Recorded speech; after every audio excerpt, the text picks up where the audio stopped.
ఈ రోజే డౌన్లోడ్ చేయండి. మీ ఫేవరెట్ షోస్ చూడండి. చూడండి అమ్మగారు, మీ డబ్బే. ఓ, ఇందులో దాచావా? ఏం మాట్లాడుతున్నావు అమ్మా? అవునరా, మనకి అడ్డంగా దొరికిపోయింది కాబట్టి వేరే దారి లేక ఏదో కట్టు కథని అల్లాలన్న ప్లాన్తోనే ఈ డబ్బును చూపిస్తోంది. ఈ డబ్బు ఇందులోనే ఉందని చామంతికి ఎలా తెలుస్తుంది? ఎలా అంటే రోజా అమ్మగారు, ఇక్కడే డబ్బుల కట్టలకుండే ఈ సీల్ పేపర్ దొరికింది.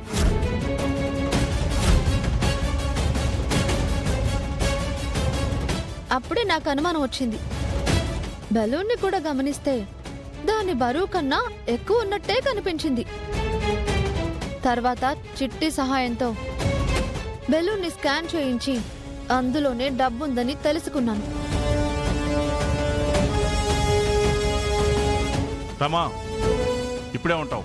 నాకు కూడా ఏం అర్థం కావట్లేదు హర్ష. మీరే చేయించారటానికి క్లియర్ గా సాక్ష్యం ఉంది కదా రమా, ఇంకెందుకు అర్థం కాదు? ఏమంటున్నావు హర్ష? మేమా?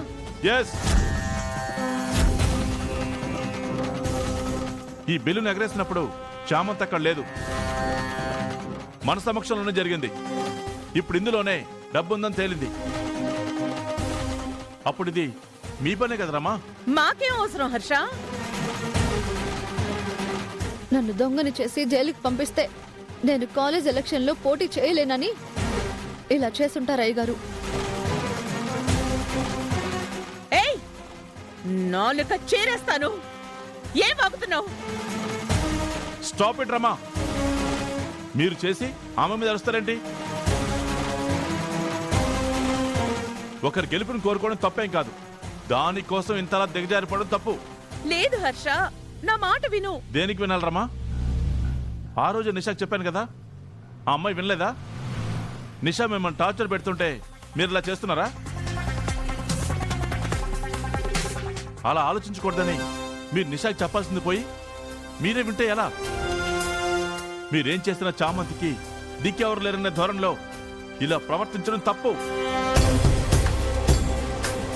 మనసు అనేది అందరికీ ఒకటే, బాధ అందరిది ఒకటే.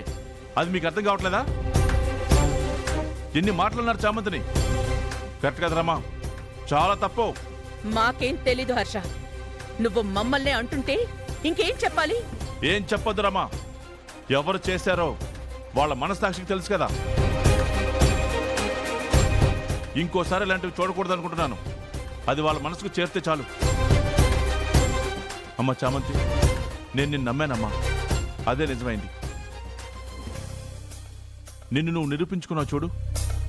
ఈ కాలంలో ఈ తెగు తప్పదమ్మా. ఈ ధైర్యంతోనే ముందుకెళ్ళు. ఎలక్షన్స్ లో గెలు.